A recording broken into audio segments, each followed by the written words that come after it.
चलिए dear student, आज start करते हैं चैप्टर नंबर 1 जिसका नाम होगा सॉलिड स्टेट। उसके कुछ इम्पोर्टेंट क्वेश्चन आंसर को यानी न्यूमेरिकल टाइप के क्वेश्चन को स्टार्ट करते हैं, जो कि बहुत इम्पोर्टेंट रोल प्ले करता है हर बार के एग्जामिनेशन के दृष्टिकोण से।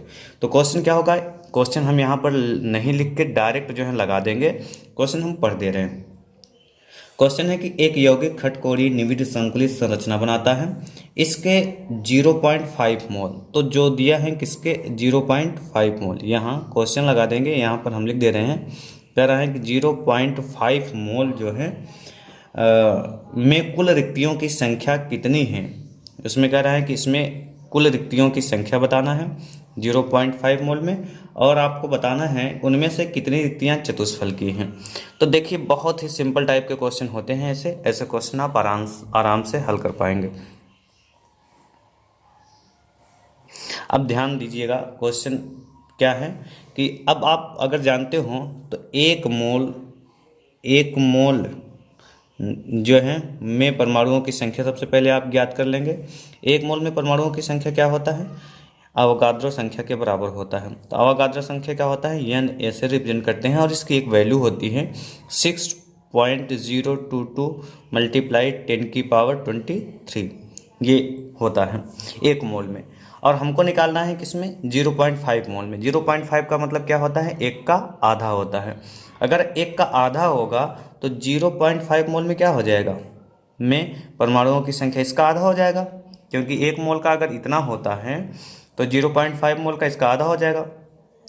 आधा होने का मतलब क्या है? आधा होने का मतलब है 6 का हो जाएगा 3.011 मल्टीप्लाई 10⁻23।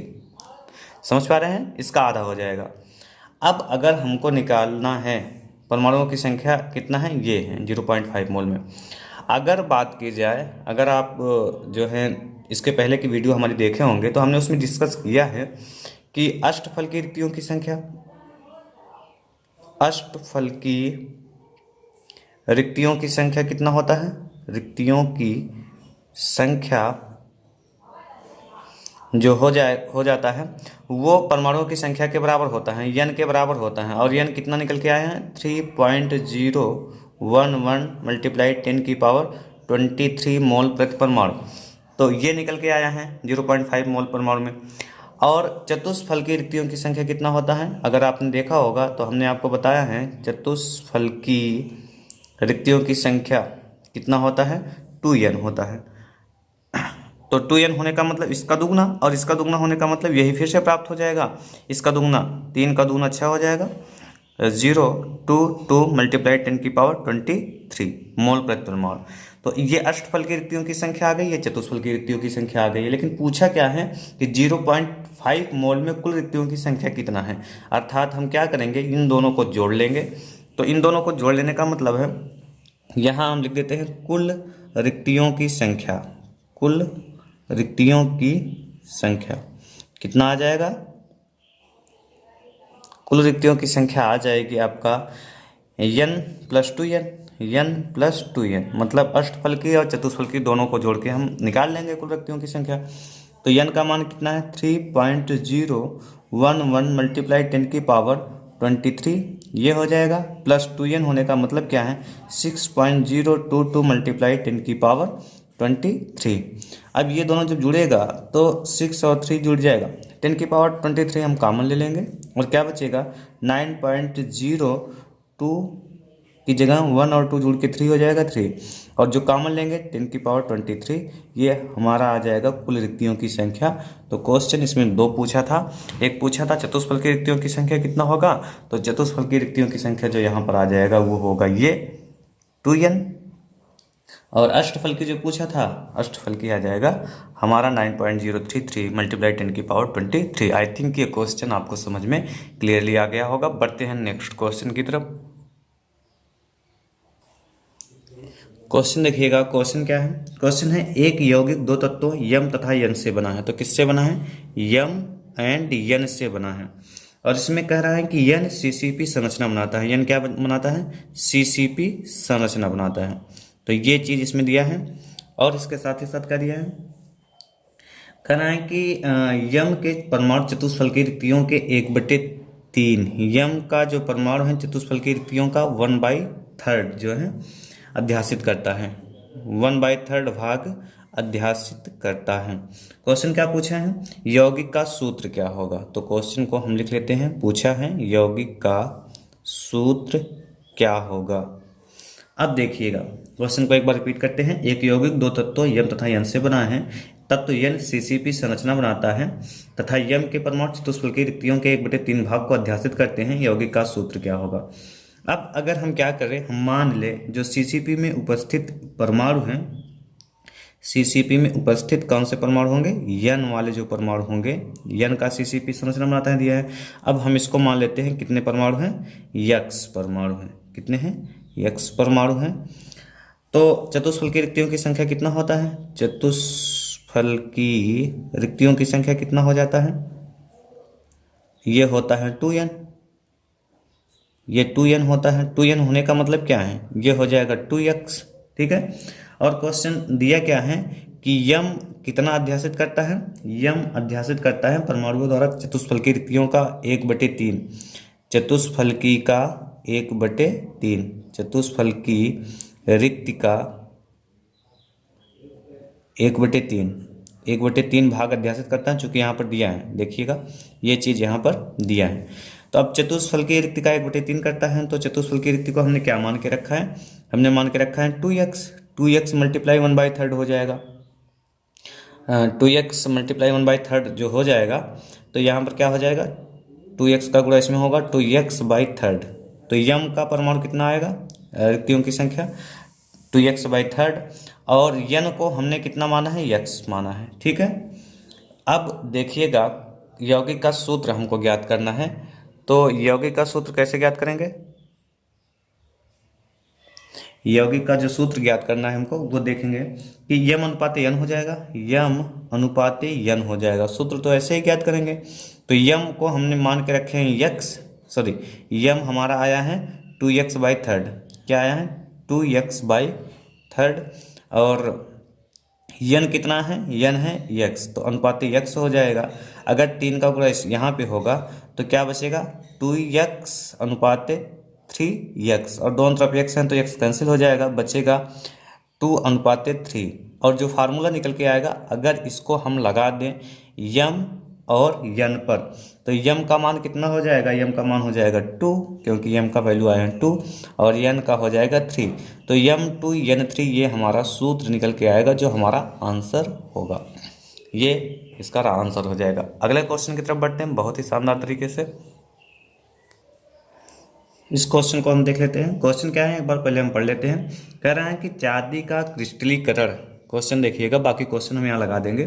चांदी का क्रिस्टलीकरण FCC जालक में होता है। FCC मतलब फेस सेंटर्ड क्यूबिक सेल। यदि इसकी कोष्ठिका के कोरों की लंबाई दिया है, इसका मतलब A का मान दिया है, कितना है 4.07 मल्टीप्लाई 10⁻⁻8 सेमी, ये दिया है। और घनत्व दिया है, घनत्व का मतलब D का मान दिया है, D कितना है 10.5 ग्राम दिया है सेंटीमीटर-3। तो चांदी का परमाणविक द्रव्यमान पूछा है। परमाणविक द्रव्यमान को किससे रिप्रेजेंट करते हैं, यहाँ पर हम लिख दे रहे हैं परमाणविक द्रव्यमान, मतलब कैपिटल यम का मान ये जो है पूछा है, तो यहाँ पर हम क्वेश्चन मार्क लगा देते हैं। अब देखिएगा क्वेश्चन कैसे जो है कंप्लीट करते हैं इसको। सबसे पहले हमें परमाणु भार यानी जो सूत्र होता है घनत्व का, अगर आपने वीडियो देखा होगा तो स्टार्टिंग में हमने बताया था D बराबर क्या हो जाता है, D बराबर हो जाता है Z गुणे यम अपान A³ into NA, A³ into NA, ये होता है। लेकिन हमको निकालना है कैपिटल यम का मान। देखिएगा कैपिटल यम का मान निकालना है, तो अगर यहाँ से हम यम का मान निकालें तो एक दूसरा फार्मूला जो हमको प्राप्त हो जाता है, यम बराबर क्या हो जाएगा, यम बराबर हो जाएगा D गुणे A³ गुणे NA अपान हो जाएगा क्या Z, ठीक है। एक इम्पॉर्टेंट चीज़ जो ये है कि एफसीसी में कुल कितने परमाणु पार्टिसिपेट करते हैं, तो 4 परमाणु पार्टिसिपेट करते हैं, मतलब जेड की वैल्यू 4 होती है। यहाँ से आप समझ पाएंगे। अब हम हर किसी का वैल्यू रखते हैं और प्रत्येक वैल्यू रखने के बाद जो है हम ज्ञात करने का प्रयास करेंगे। देखिएगा जैसे कि यम बराबर क्या हो जाएगा, हम वैल्यू अगर रख दें डी घनत्व जो कि इसमें दिया गया है, यहाँ इसमें 10.5 ग्राम सेंटीमीटर क्यूब ये हो जाएगा। और जो है एक क्यूब का मान दिया है 4.077 है या 7 है, 4.07 मल्टीप्लाई 10⁻⁸ ये हो जाएगा। और ये क्यूब है तो ये क्यूब में हो जाएगा, गुणे अन्य अवगाद्रो संख्या का मान होता है 6.022 मल्टीप्लाई 10⁻23 और जेड मतलब परमाणुओं की संख्या कितना हो जाएगा 4। चलिए इसको हम कैलकुलेट करते हैं। यहाँ से देखेंगे आप। अब अगर कैलकुलेट करना चाहें तो हम क्या कर सकते हैं, 10.5 गुणे इसका 3 बार जो कैलकुलेशन होगा, 4 चौक 16 चौक 64 और 0.07 का 3 बार होगा, तो कुल मिला के जो आएगा ये आ जाता है वैल्यू, आप कैलकुलेट कर लीजिएगा 67.76 आ जाता है। और -8 गुणे -8 गुणे -8 तो हो जाता है 10 की गुणे 8 दूना 16 8 24 -24 और यहाँ बचेगा 6.022 मल्टीप्लाई 10⁻23 ये बचेगा अपान 4 है ही। अब हम क्या करेंगे, अगर हम ध्यान से ऑब्जर्व करें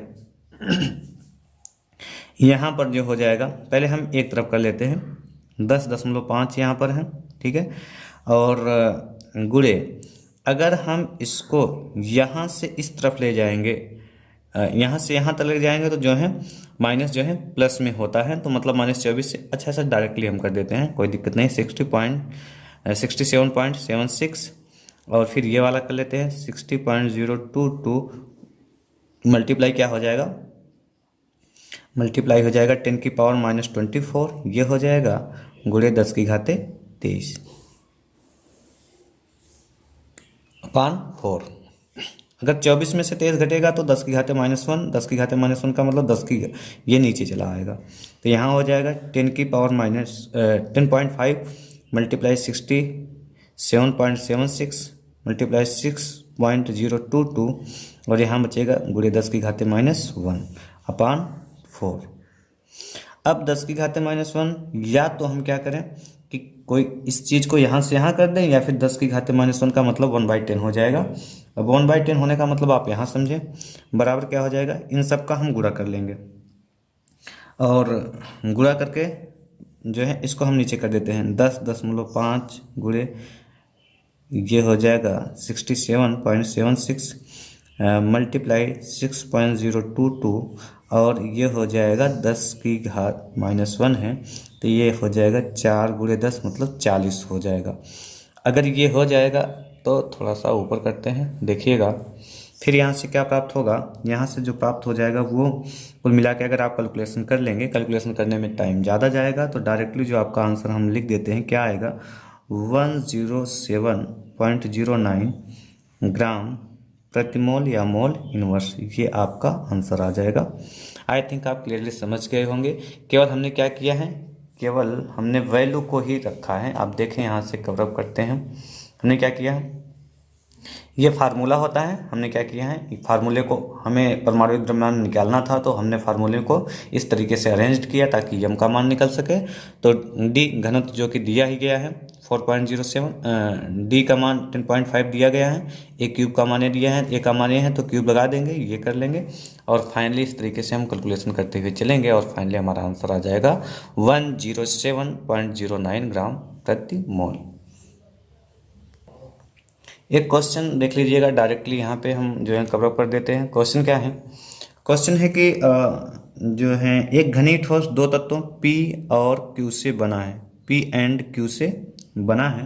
कह रहा है कि घन के कोनों पर क्या होंगे, Q होंगे। कोनों पर दिया है कि Q परमाणु व अंतः केंद्र पर क्या हो गया, अंतः केंद्र पर होगा P परमाणु स्थित है। तो इस यौगिक का सूत्र इस यौगिक का सूत्र क्या होगा, इस यौगिक का सूत्र क्या होगा और इसकी उपसह संयोजन संख्या क्या होगी, कोऑर्डिनेशन नंबर क्या होगा। ये दो क्वेश्चन एक ही में पूछा है। तो पहला चीज़ तो अंतः केंद्र पी पर है, कोनों पर जो होते हैं तो 8 गुणे 1/8 हो जाते हैं। क्यू के लिए क्या निकल के आएगा, 1 हो जाएगा। और अंतः केंद्र पूरा अपने हिस्से का पार्टिसिपेट करते हैं। BCC body centred cubic cell के विषय में बात कर रहा है, तो अंतः केंद्र पे हो जाएगा 1 ही होता है, तो पी का वैल्यू भी 1 हो जाएगा। तो फार्मूला क्या निकल के आएगा, पी सूत्र क्या हो जाएगा, P1Q1, और दोनों बराबर हैं तो PQ, ये फार्मूला निकल के आएगा। और BCC के लिए अगर हमने डिस्कस किया है तो आपने देखा होगा, तो इसकी उपसह संयोजन संख्या कितना होता है, कोऑर्डिनेशन नंबर कितना होता है, इसका कोऑर्डिनेशन नंबर हो जाता है 8। तो इस प्रकार से इसका आंसर भी हम दे। क्वेश्चन देखिएगा, क्वेश्चन बहुत ही शानदार है और बहुत बार क्वेश्चन जो है एग्जामिनेशन में पूछा भी गया है। क्वेश्चन क्या है, नायोबियम का क्रिस्टलीकरण अंतः केंद्रित घनीय संरचना में होता है यदि इसका घनत्व का मतलब हम लिख लेते हैं, डी बराबर मान दिया है 8.55 ग्राम सेंटीमीटर घाते -3। तो इसके परमाणविक द्रव्यमान यानी यम का मान दिया है, यम बराबर क्या है 93U का प्रयोग करके इसके परमाणु की त्रिज्या R का मान ज्ञात करना है। 93U दिया है तो ये हो जाएगा 93 ग्राम प्रति मोल या ग्राम मोल इनवर्स हो जाता है। ये चीज़ आपको माइंड में रखनी है।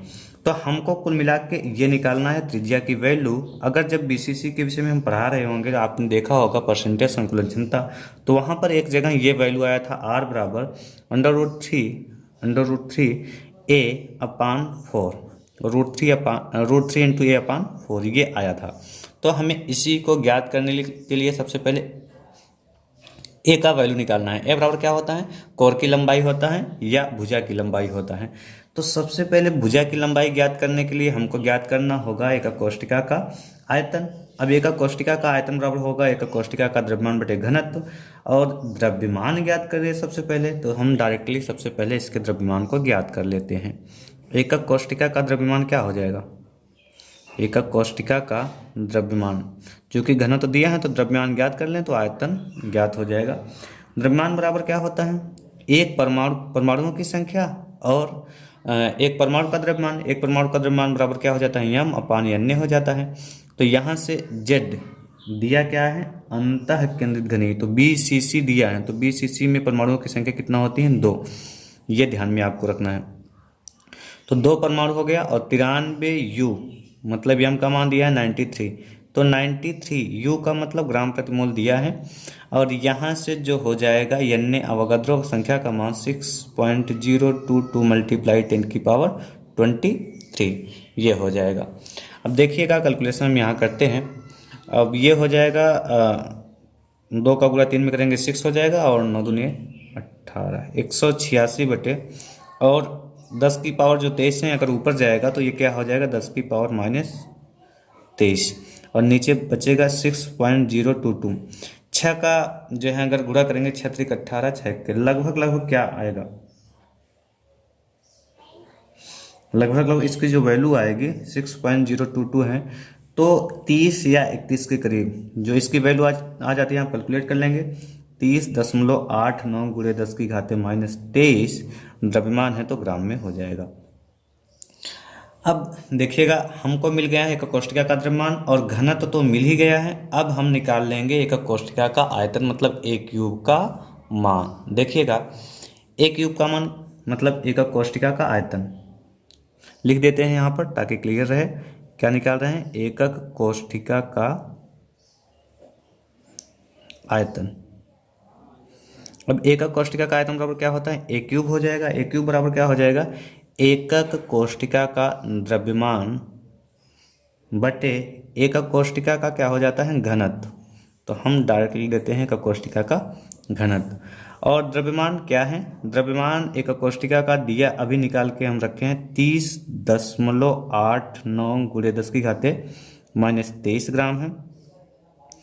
और घनत्व जो है इसका कितना दिया है 8.55 जो है ये इसका घनत्व है। ग्राम सेंटीमीटर क्यूब है तो वो ऊपर जाएगा सेंटीमीटर हो जाएगा, उसमें दिक्कत नहीं है। अब आप कैलकुलेशन करेंगे तो इसकी जो वैल्यू आती है अब यहाँ पर अगर यहाँ से यहाँ हम लेके आ रहे हैं तो ये -1 बढ़ जाएगा। हम कर देते हैं 308.9 सॉरी 308.9, तो ये हो जाएगा 10 की घाते -24। आप यहाँ केयर करें। अगर हम इसका भाग करते हैं 8.55 में तो आप कर लेना कैलकुलेशन में टाइम ज़ाया नहीं करते हैं। तो इसका जो वैल्यू आ जाएगा 8.55 से 308.9 में जब अगर जो है भाग करेंगे तो आ जाता है यहाँ पे 8 का भाग करना पड़ेगा, यहाँ पर आ जाएगा 36.16 क्या आ जाएगा, और गुणे क्या बचता है 10 की घाते -24 और सेंटीमीटर क्यूब। आगे बढ़ते हैं, क्वेश्चन को आगे बढ़ाते हैं, देखेंगे। अब हमें कोर की लंबाई ए का मान ज्ञात करना है। अगर ए का मान ज्ञात करना है और हमको वैल्यू किसका आया है, ये ए क्यूब का मान आया है। किसका आया है, ए क्यूब का मान आया है। तो हमें ए का ज्ञात करना है, तो हम क्या करेंगे, ए का ज्ञात करने का मतलब क्या है, जो वैल्यू आया है इसी का 1/3 या जो है क्यूब रूट कर देंगे। तो क्यूब रूट करने का मतलब क्या है, डायरेक्टली हम लिख देते हैं पहले 36.16, ये ए क्यूब का मान आया है। ठीक है, 36.16 गुणे 10 की घाते -24, ये हम कर दें क्यूब रूट कर दें डायरेक्ट। क्यूब रूट का मतलब 1/3 ही होता है, तो ए का मान आ जाएगा। अब अगर इसका क्यूब रूट करेंगे तो क्यूब रूट आप कर लेना, ये आ जाएगा 3.31, इसका 3.31, और 24 हैं तो 8 गुणे 8, 8 दूना 16, 8 तक 24 गुणे 10 की घाते -8 सेंटीमीटर। ये तो अभी हमको निकला है किसका मान, ए का मान, कोर का मान। तो ए का मान जो यहाँ पे आप देखें थोड़ा सा, यहाँ पर अगर हमको निकालना है त्रिज्या आर निकालना है, ए का मान जब हमको निकल गया है, अब यही ए का मान रख देंगे तो आर का मान हमको निकल के आएगा। इसी ए के मान को प्राप्त करने के लिए हमें इतने सारे कैलकुलेशन करने पड़े। चलिए आगे देखते हैं। अब फार्मूला क्या हो जाएगा, एक कोष्ठक की त्रिज्या की गणना के लिए आर बराबर, हमने आपको वहाँ ऊपर लिख रखा है, आर बराबर √3 a/4 हो जाता है। तो √3 इंटू ए का मान आया है 3.31 मल्टीप्लाई 10⁻⁸ और /4 ये आ जाएगा। अब देखेंगे आप, ये √3 का मान जो होता है उसको और रखेंगे हम। √3 का मान जो होता है 1.732 हो जाता है, गुणे 3.31 गुणे 10 की घाते -8/4 जो है हम इसको कर लेंगे। अब जब ये सब कंप्लीट करते हैं तो क्या निकल के आता है, कैलकुलेशन करने पर 5.733 और मल्टीप्लाई क्या हो जाता है, मल्टीप्लाई 10⁻⁸ और फिर /4 है तो 4 का भाग हम इसमें कर देंगे, और जो हमारा फाइनल रिजल्ट यानी आंसर निकल के आता है वो आंसर होगा 1.43 मल्टीप्लाई 10⁻⁸ cm। अगर इसको पिकोमीटर में लिखना चाहे 143 पिकोमीटर, ये हमारा आंसर निकल के आता है।